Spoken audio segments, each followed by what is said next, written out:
Welcome back, Nedheads, to another episode of the Ned's Declassified podcast. As always, I'm Jacob. And I'm Kirk. Today, this was, obviously, we're continuing on with Season 2. Today, we're talking about Episode 8. This is, it was a good episode, I think. All in all things said, I think it was a strong one compared to the past several, right? Yeah, especially last episode for the quad pod. Hopefully you guys have listened to that episode already. It's a good one with two special guests, them being Trevor and Ked. But this episode was definitely better than that one, I think. But I will also say that this one is also very memorable. I remember this one being on TV a lot. Like the part with like Matt Hoffman and stuff, and like the dress for some reason. You know what? I don't remember that. It's funny you say that. Oh, you don't? Really? That didn't stick out to me at all. Oh, I remembered all that stuff. Like the bad habits half of the episode I didn't remember nearly as well as the dares half. But that doesn't mean that like that half was any better. I just remember it a lot more. Yeah. Before we get into the episode, is there anything that you needed to or wanted to talk about? What, like housekeeping stuff? Yeah. I just got the news that I should be starting a new job soon, finally, after my long wait during this pandemic that we've been having, where I haven't been able to find work again. Good couple months. Yeah, but luckily that's over now. At least in these next couple of weeks, I should be starting soon. So Exciting. Looking forward to that. It's actually at the same company that Abby works at. So fun. Yeah. But yeah, exciting news. No other really news other than that. Pip's been pretty much the same. Anything going on, you guys? No, I wouldn't say so. Nope, nothing to talk about. So right on, brother. Let's dive into the app. This one has a 7.7 on IMDb. Pretty good. Yeah, I don't know how many. Yeah, that's a strong rating. I didn't take note of how many, ratings there were. But yeah, I mean, my ballpark, I would assume it was probably like less than 100 ratings. I feel like that's usually what it is. This episode on IMDb does have a user review that somebody took the time to write. It's like a few paragraphs long. Like Did you read it? No, I didn't read it. I saw what they gave it though. They gave it an 8 out of 10. Okay, so which is respectable. Pretty good. Yeah, they liked it. They were pretty on par with what the rest of the IMDb users hopefully, if there is a God, they went through and gave one for every episode. Yeah, I don't know. I've never actually looked to see if any of the episodes have user reviews. I just happened to like scroll down on the page and I was like, oh shit. Yeah. But yeah, Dares pretty much jumps right in with a dare. Not a main character though. It's like the fucking bald guy, bald bully. Yes. I still don't know what his name is. I don't know if they've ever. I don't think he has a name. He may or may not have a name. Missy dares him, right? Does she? I don't know. Isn't it her? It what? No. It was the Huge Crew girl. Oh, that's right. What's her name? The Huge Crew girl. Whoever the head of the Huge Crew is.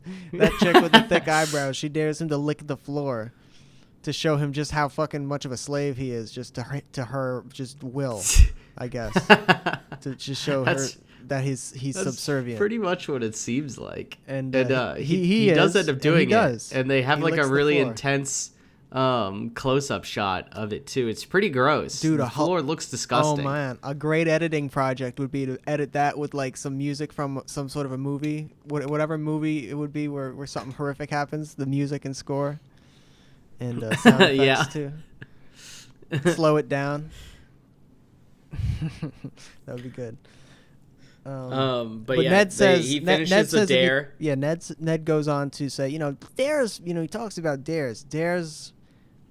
He says your rep's in the toilet if you don't do the dare. Yeah, which I get that. That's fair, especially how public the dares are at the school where everybody crowds around. Maybe I never ran in circles where dares were like thrown out like that, like hardcore dare shit like that. We did it a little bit at Ked's house, only once or twice ever. Yeah, it wasn't it wasn't a huge thing. You just make somebody do something bizarre, But mostly eating weird concoctions of shit. Yeah, mostly. That's what it was. It was never in front of anybody in public, though. No, very private amongst ourselves. I don't know what's weirder. Just for the joy of seeing somebody do something kind of fucked. That's with the boys. Yeah. But yeah, and then Ned's dare is to ask Missy out. Yeah, they dare him. And she does say yes. She's into it straight away. No hesitation. Yeah, no hesitation at all. This also branches into us seeing that Cook wants to become the king of dares, and he ends up having like a dare off with Billy. Yeah. The first one being ripping your underwear like as you're wearing it up above your head, which is like the most insane thing. Cookie rips his off. So I think he might have somehow gamed it to already know to wear tearaway underwear that day. But like my thing is how would he have known to even do that? Exactly. He knows. I mean, that's just another point to him being a cyborg. I think he has bugs in a lot of people's houses. In a lot of characters' houses are bugged by Cookie's. He like bugged Billy's room like at home and heard him brainstorming different like dares. You know, in Spy Kids, the little insect thing that goes around and that their pet thing. Yeah, he's got a bunch of those. Yeah. Man, Spy Kids is a dope movie. Yeah, that'd be a good one. There's no way that the other two haven't seen it, but that'd be a good one to talk about on Show Me Something. Maybe there's one of them that they haven't seen that you have. Maybe. I've only seen the first two, to be fair. Oh, okay. I've seen all three. Well, actually, aren't there more than that? I think there's four. I've seen three though. I've seen three. There was the modern day one that he made like way later, right? Where it has like Joel McHale in it. Oh no. I think. That doesn't sound. I'm pretty sure. I haven't seen it. No, me neither. I'll give it the benefit of doubt. I'd watch it for sure. Yeah, dude, it's still Robbie. Come on. Yeah. But Loomer just extreme wedgies himself. He fucking rips his underwear up, just, into his ass. Yeah. Above his head. And you know what I wish they would have done? I wish it would have been like It's Always Sunny, where you see Charlie's underwear and it's like it's like filthy with shit. I wish they would have done that with Billy. Yeah. That would have been so funny. That would have made sense. I mean, would have been on point. Oh man. Brand. That's a good It's Always Sunny gag. I don't remember what episode that's from, but no. But Ned, is it Ned that dares Mose to wear the dress the whole day? I guess so. So that dare is the most Kinda strange that, and to it's me. A weird dare. Like, how is that a dare? I get that she like doesn't wear dresses a whole lot, but like everybody's like laughing at her. Everybody's like, "Ha ha, you Mose, dumb what bitch, are you, a you're... fucking girl? You're fucking." Yeah. You're wearing a dress with flowers on it. Like what kind of dress does Ned ask for again? It's like he asked for like a dress that you wouldn't want to be seen in. He wants a dress that you would want to be seen in. I think he wants her to look great. He wants like a wow dress. I thought that's what it was. That's the impression I got. I don't know. Well, it didn't seem that way because everybody hated it. Okay, maybe not. Maybe he's like, get her an old lady like looking dress. I don't know. But it wasn't. I didn't. That's why. Yeah, I told you the way I read the scene, so clearly we saw it. Yeah. We took it differently. It's like a dress that you'd see somebody like go get like brunch in spring. It's just floral. Yeah, it's an Easter sort of an outfit. Yeah, Easter for sure. Easter brunch. But yeah, so the dress ends up it makes her find these new friends that also wear floral dresses. He gets the sewing kid, Loomer, the long hair kid. He makes the dress. Well, he doesn't make the dress. He just hands her the dress off the rack. He might have made the dress, I guess. He might have made it originally, but we don't actually see any sort of like dope montage or anything. Okay, that's fair. Of the creation, although that would be sick. Yeah. What were you saying though? That the dress gets her an in with these new friends that also wear floral dresses. June, and Mose makes the joke, "What's your other name, July?" And she goes, "It's Julie." And Mose is like, "Well, it's pretty funny." Yeah, May, June, and Julie. Oh, May, June, and Julie, but they don't acknowledge the joke because we go on to basically the joke is that they're robots. Yeah. Mm-hmm. they're a trio of robots. Yeah, so they throughout the episode we see them have different sort of things that gives us hints that they're robotic in nature. So the one has like a facial tick. The one carries around different like robotic gear. Yeah, she's got a lunchbox. It's just computer stuff. But it's got a bunch of wires in it. It looks like a bomb, actually. If it was, I mean. Yeah. Well, yeah, you definitely couldn't have that because it's just like a bunch of wires and like computer chips and motherboards and shit. And then and then later in the episode, if we want to reveal, Mose follows them into the bathroom, and we see one of them take an arm off of one of them. So one of them has a prosthetic arm, apparently. Yeah, the main girl, the blonde one, has a prosthetic arm that just gets ripped off in the bathroom. Her whole arm, like you would know if that was a fake arm from a mile away. I feel like it wasn't a good fake arm, not the one they rip off. No, the one that they rip off looks like a mannequin arm. Yeah. It doesn't look like an arm you'd even wear as a prosthetic. Right, exactly. Which is also kind of weird. It's a ridiculous scene. But the next thing that we see is back to Cookie's. Oh, I was going to talk about Ned. Oh, what did I miss from Ned's? Go ahead. Missy gives him her list for the date. Oh, true. Requirements. He has to wear red shirt, right? Black pants. Her favorite roses are white. You say something. You caught something that I didn't about majoring in corporate law. Yeah, she said that she's going to tell her dad that he's a straight A student majoring in corporate law. In middle school. Yeah. What a weird look, though. She's dressing him like Tiger Woods. The red shirt with the black pants. He's going to show up looking like Tiger. I guess that was a clean look back then. Yeah. It sounds not that good today, but, what can you really do? Yeah. Sweeney has a shark. Yeah, Sweeney has the dope little shark. That goes back to Cookie's timeline in this, where their next dare is to like drink some sort of concoction in the science room as Sweeney's like not teaching, but he's just trying to get everybody to look at the shark. Guys, check this shark out. Look at how fucking cool look at this little shark. I've got this. To be fair, it is cool. Guys, I've only got the shark for 2 days. Please look at the shark. That's what he's saying. I don't understand why he doesn't have some sort of lesson about sharks or about aquatic. Yeah, he could be like, animals. These guys, their bones, they don't have bones. This is all cartilage. Yeah, and he's like, they give live birth to pups.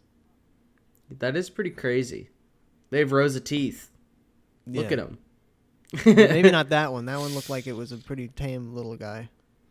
Well, that one's supposed to be, I guess, a baby nurse shark because the mom ends up being a nurse shark. At least that's what they say.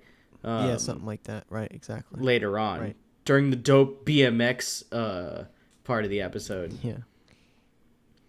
But yeah, so in that room, after they both chug the weird liquid that they created that the for worm each other, juice? The concoction, it was some sort of juice. I know he put mustard in it. Missy said something about worm juice later on. She does say that. I don't know if that's referring to that incident or if that's just a random thing that would be a dare. Because that sounds gross. It is hard to say. But that is where they create the dare of jumping over the they want to jump the shark. They literally the mama shark. Yeah, they jump their own shark in saying jump the shark. Do you think that this episode jumped the Ned's Declassified shark? Do you think we'll see a sharp decline after this, or a slow decline?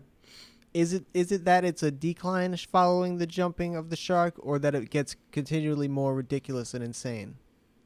I thought that jumping the shark meant that the show, that was like the marking point of a show hitting a decline in its production value, and it's just everything about the show. I mean, that could be. That sounds like, that makes sense. Show gets trashier. People stop watching. Yeah. I mean, that makes sense. No, I don't think that. I hope. I don't think it does either. I don't think it does either. But I just wanted to ask to see if you thought that. But I can only imagine that season 3 is going to be relatively strong. I don't 100% know. I couldn't really tell you what even happens in season 3. There's between the two half-sodes of this episode, a lot of referential humor. Yes, definitely, a good amount. Yeah, more so than it must have just been more so than in. I don't know. I wonder if it's a different writer.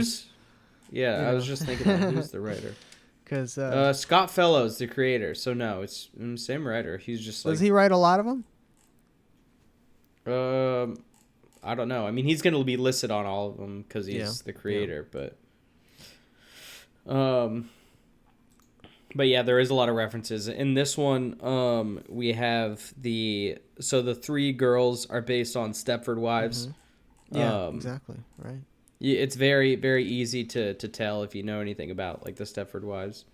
I haven't actually seen the movie. But, yeah, no. I don't know if you have. Neither one. Not this one from the 60s or the remake. Yeah. So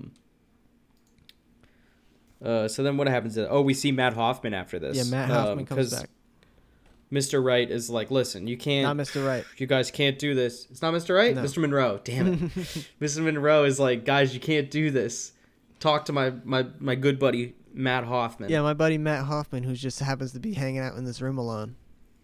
Yeah, and he's got like these weird, like hey guys, small kind of dreads going on, like these braids. Yeah.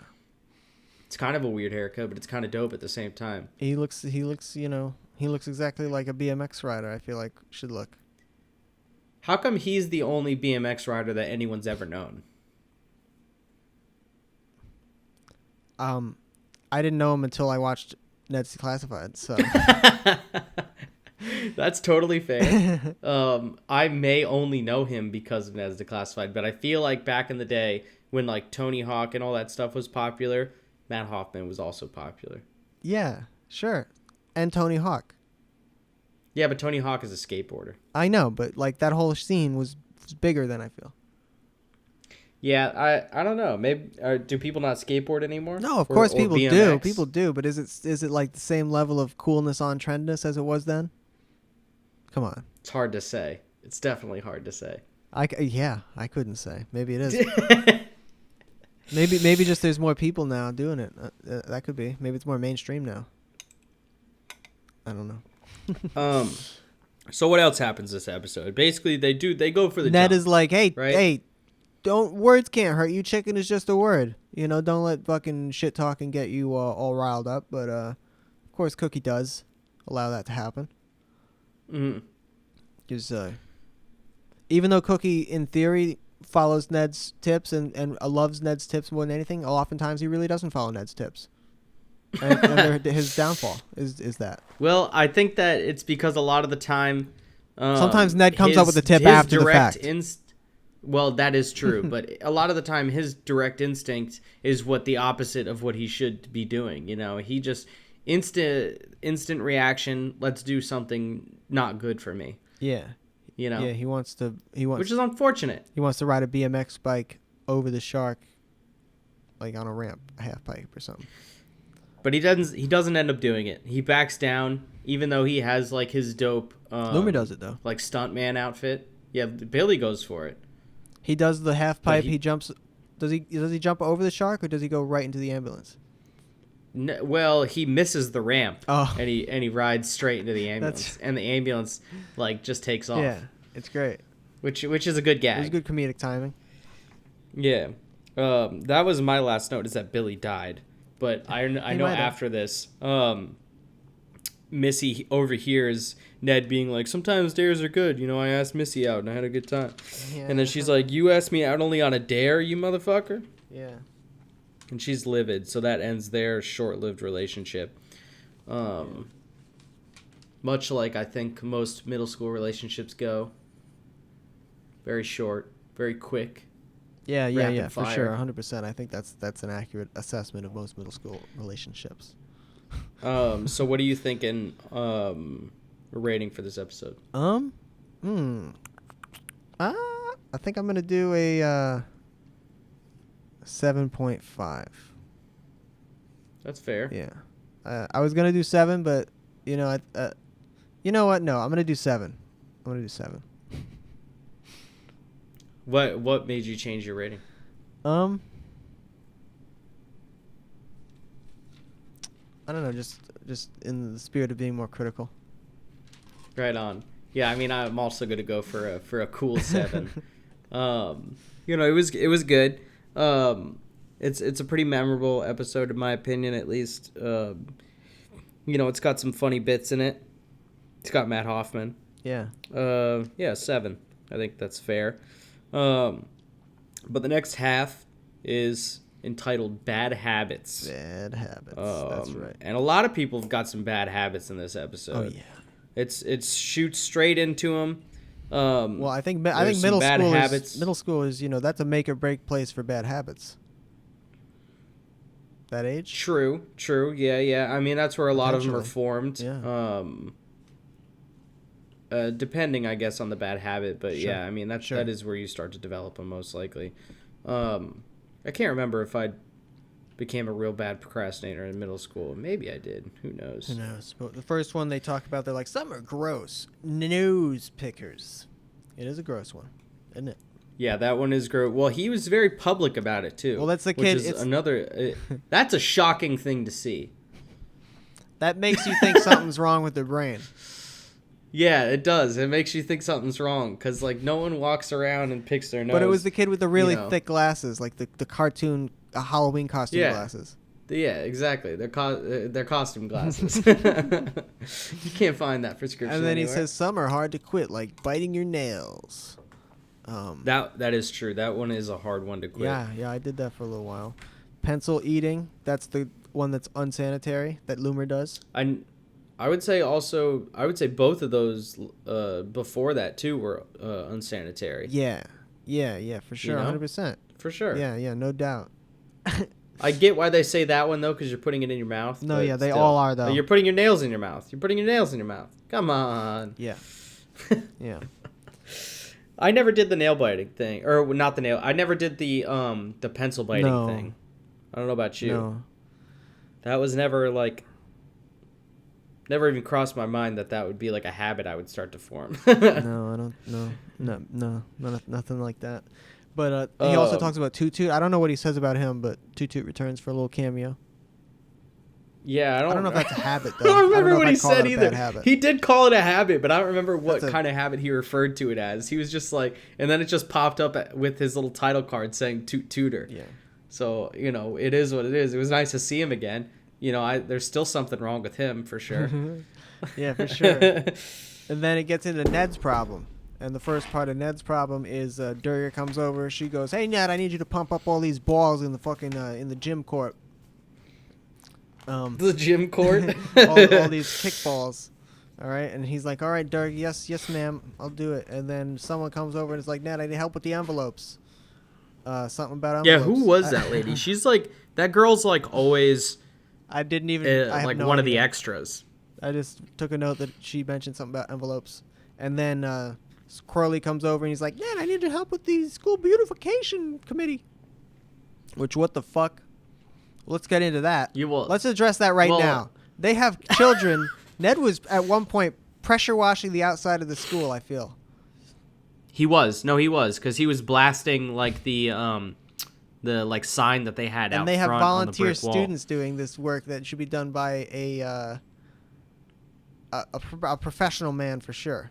Well, I mean, to be fair, they do say, or Gordy says it, that committee wouldn't even be necessary if I just did my job. He says that to Ned. Well, yeah, he says it to Ned's face. That's a slap in the face. Says that. Ned's been working hard breaking his back. That's where you're like, Gordy, I'm trying to like you, buddy, but come on, you're kind of a fucking bastard, dude. You're kind of a fucking degenerate because you're just the fuck is you're just what fucking. The fuck is Gordy? Get your life together. Yeah, he never does his job apparently. Is that whiskey on your breath? It definitely is. And cocaine and ass. Hey, what are you gonna do? He's just Rodney Dangerfield. No one shows me any respect. Come on, Ned. Ned says yes to everything. Gordy is kind of hard to love in this. Ned says yes to everything and ends up disappointing everybody. That's his thing. He will let them all down. I don't really see Ned as a yes man. He's a nice guy. They did it for this episode, but he's a nice guy. He can't say no. He's also massively lazy, so I wouldn't see. I couldn't. That's why he doesn't get the shit done that he agrees to do. I don't know what true. The question you need to ask, and the correct question is, why does everybody see him as their go-to guy for help? Yeah, I don't know. I mean, they thought they guessed wrong. Like, sure, he has the tips. He has the notebook. Sure, he has his fucking shit. That whole thing that he reports. He's a snake oil salesman. That's what he is. Yeah, he is. And they don't fucking realize that. They need to learn that. Everybody needs to learn that. And the way you learn that is you get screwed over by Ned. Yeah, I mean, that's why he only has 2 friends left in the whole school. He's just got Mose and Cookie. Because he's a fucking snake. Yeah. Exactly. And then we get into the other guys' issues. My notes are pretty all over the place with this one. They're not very specific. Okay. My next thing just says that admitting you have a bad habit is the first step to take to break the habit, which I think is what he gives to Cookie, I think, when Cookie is like hoarding. Yeah. Like, you got to admit you have a problem or whatever. Yeah, I think that's right. They get into some serious addiction psychology shit in this episode a little bit with Cookie. It's an episode of Hoarders. It's a mini episode of Hoarders within the episode. Yeah, I mean, he is hoarding, but I feel like they should have done that gag again where, like, all the shit is, like, flying out of the locker. Yeah. That would have been And it should have been more, like, there should have been, like, trash mixed in with it and stuff, like, more ridiculous. It was just all computer stuff. It was all stuff that is plausible. Like, so he might need that stuff, you know. You never he know. might. I mean, depending on what he's doing. I mean, he has to maintain his little supercomputer that he has on his hip. To be fair, some stuff is going to be useless after a while. Yeah, I mean, that is a thing with computer parts, is that a lot of the time they're going to become outdated, you know. Could be relatively quickly, especially back then. Yeah, Things becoming kind of useless. And then he is a hoarder. So I get it. But the first thing he throws away is a goddamn mouse. The mouse is going to be perfectly fine unless it's fucking broken, which why would it even be in there wrapped up nicely? It's one of those old mouses with the actual ball, the heavy ball in it that rolls around. Yeah, those were classic. Yeah, but people hate on those, yeah? Well, I think people definitely hate on them. The optical mouse is probably better. Not as precise. You got to clean it. Yeah. You know? Mm-hmm. You do. It gets dusty. You ever had one of those dusty mouse balls? No, never. You got to maintain it, dude. You can't let them get dusty.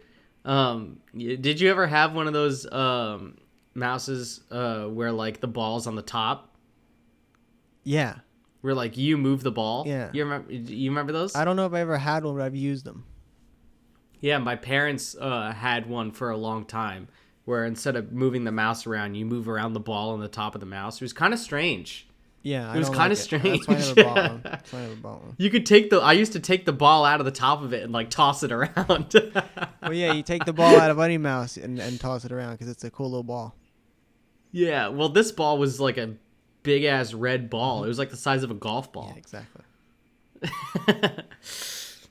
But anyway, Mose's problem is that she's a trash talker. Yeah, I don't really see that as a bad habit. / a sore winner / I'm 100% sure that she would be if she lost a sore loser. That is a bad thing, being a sore loser. Mm-hmm. But being a trash talker, you know, unless it gets over the top, I feel like it's just a part of being competitive. They should have made it that she's a sore loser. That would have been a better problem for her to solve. That would have been a lot better. But she doesn't lose. Because really, whenever they showed it, she was just like pumped. She was just like, yeah, I freaking got you, bitch. You know, it was never like anything personal. Yeah, it was never like, your mother sucks cocks in hell. Yeah, like, she didn't get that extreme. Not even when she started to speak Dutch. Yeah, she didn't. Yeah, and that was a good gag. The ref is Dutch. The ref is a guy with with a monk haircut. Blondie monk. I thought when she was speaking it, I thought it was fucking German. It sounded German. I guess the languages are similar. Yeah, I mean, all those, you know.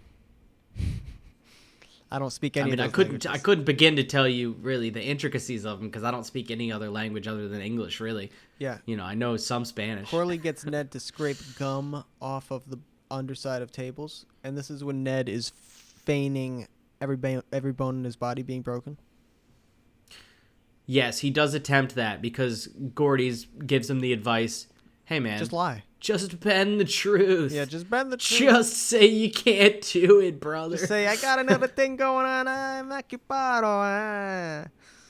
Yeah, because we see Sweeney come into Gordy's janitor closet, and Gordy pretends to be busy, and Sweeney ends up doing it himself. Sweeney says, I got a spill in the lab, and Gordy's like, hey, upstairs I got a real gusher, the stinky kind. And then Sweeney's like, oh, fuck. And then he runs out and I guess cleans it up himself. I think that Gordy's tip there is a good tip in like the workforce. It's good to always look busy, you know? Yeah. You don't want to look like you're not doing anything. It's true. You know, so I get it. You know, he doesn't want to like Sweeney to pop in and it just look like he's hanging out with a kid. Yeah, of course. But the thing is, coming from Gordy, Gordy takes it to the extreme level where he doesn't do work ever. He never does work. Yeah, he doesn't do any work. That's a bad thing. I'm just saying. There's some truth there. There's some nuance. Yeah. So when Cookie is learning to overcome his addiction of hoarding, he gets addicted to eating pencils. He gets addicted to biting his fingernails. He replaces because one of the tips, and I don't know if this is a good tip. Some people say this is bad advice. Ned says replace your bad habit with another thing. I mean, I've heard that. The most common one I think is like instead of smoking cigarettes, people chew gum or like they keep like a toothpick in their mouth or whatever. You know, sure. But other things, you know, Cookie really replaced it with just a bunch of other bad shit. I keep saying addiction, like, you know, the episode is like, it's bad habits, but, you know, it's the same sort of thing, I guess. It's bad addiction. There's, you know, because some of these kids, you know, it doesn't get brought up on Nickelodeon, obviously, a lot of the time, but a lot of these kids, they're going to start experimenting with drugs and alcohol. Yeah. Very soon, if not in middle school, some of them. Yes. Billy's already had it. He's already had a couple sips of Four Loko. Yeah, those California kids. But yeah, no, I mean, there's definitely a parallel there. And after that tip, that's when they come up with the idea for Mose to trash talk in a foreign language. Yeah. Mm-hmm. And Mose is like, that's brilliant. Genius. It's not that brilliant. Well, I mean, it is smart, but it obviously gets stamped out by the ref knowing Dutch somehow. Yeah. Oh, and then after this is where we get the dope of Clockwork Orange scene. Yeah, so the math teacher, the Russian math teacher, who's I don't remember her name. I do not remember her name. No idea. I would have to look it up.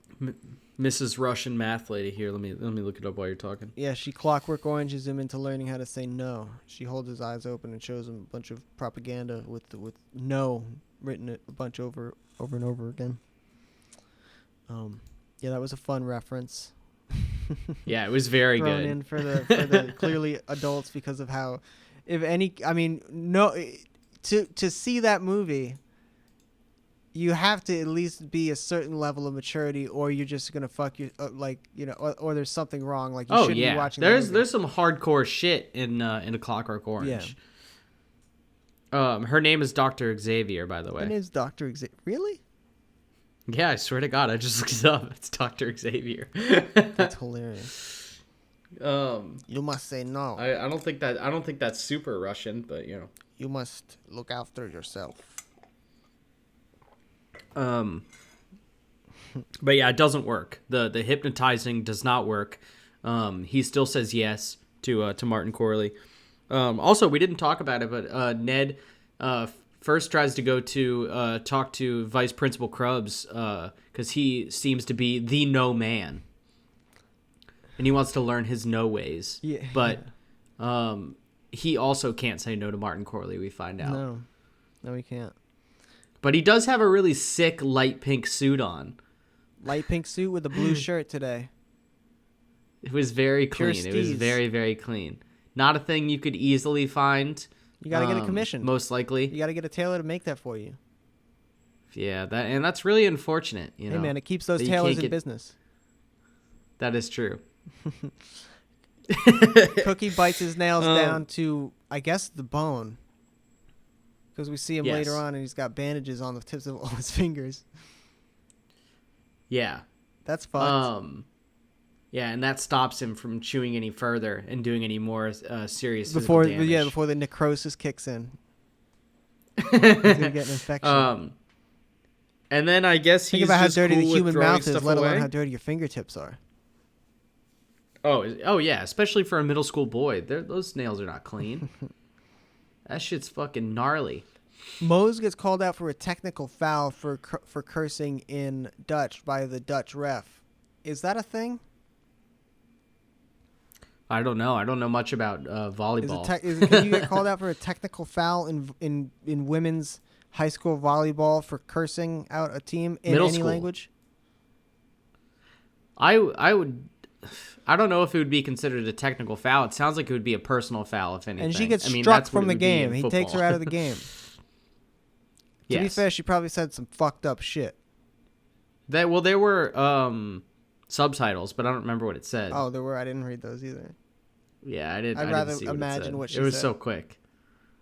Oh, I mean, whenever they showed her before, when they first were showing her footage from a game, whenever there was like a whistle blow over what she was saying, it really seemed like she was saying some fucked up shit. Yeah, she was mouthing the B word, the C word. The C word hard for sure.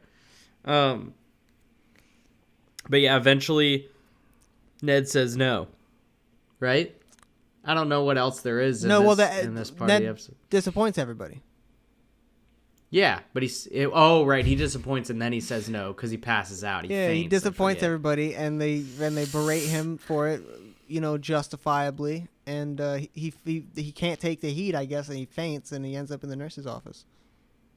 Yeah, Nurse Hunsucker. You fucking fainted, Ned, you puss. You fucking fainted out of bitchliness.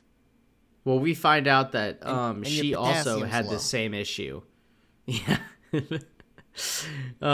She also had an issue with saying yes to people. Oh, okay. Yeah, so she tells him, listen, Ned, you just got to look back, and sometimes maybe it would have been better if I said no sometimes. Well, essentially, it's the same goddamn advice that Gordy gave her, essentially. Sometimes people need to hit rock bottom, and he needed to be hospitalized. He did. This is basically rehab. This is a rehabilitation session for him. That is true. There is a parallel there. Therapy session. That's pretty wild, huh? Yeah. Hopefully he learned his lesson. Hopefully. But yeah, he starts saying no to everybody. There's like a cycle of people coming up to him and asking if he can do certain things. He does end up saying no to Martin Corley, which is good. That was like the first one that broke through. But then the last one was he said no to hanging out with Susie and studying or some shit after school, which big mistake, Ned Bigby. And then there's like a dope overhead shot of him screaming into the air, a la Shawshank Redemption. Yeah. Yep. And that's pretty much that. That is the app. I would say I'd probably give this one. Man, I was gonna go lower, but actually, there's some cool shit in this one. I like all the parallels that there kind of are, and like movie references and stuff. I'm gonna give this one a clean 7 too. I think I'm just gonna align it with the previous one. I'm gonna do the same thing. Right on. Yeah. I respect that. Hell yeah. So. Yeah. You got any final tidbits or anything? About the episode? Yeah, or anything else. I don't think I have anything else about the episode. Do you have anything else about? Definitely not. No, I mean you can just keep going. Kirk Yates at Bandcamp, I guess. Everything's still there. Hell yeah. Haven't plugged that in a little while. New music, brother. So that's kirkyates.bandcamp.com. Fuck yeah, dude. We could pop it in the description again. And thank you guys for listening. Let us know if you guys liked the episode with the guests on. If you guys want any more guests, any new guests. And make sure you guys keep hitting up all the Ned's Classified cast members on Instagram. Yeah, and listen to the episode of Show Me Something Pod. I was on the most recent episode, but listen to all those episodes. Yeah. Kirk Hopefully I'll be guested on. Petition to get me on again. Petition to get everybody on. But hell yeah, man. Thank you guys for listening, and we'll catch you guys for the next ep of Ned's Classified. Yeah. See ya.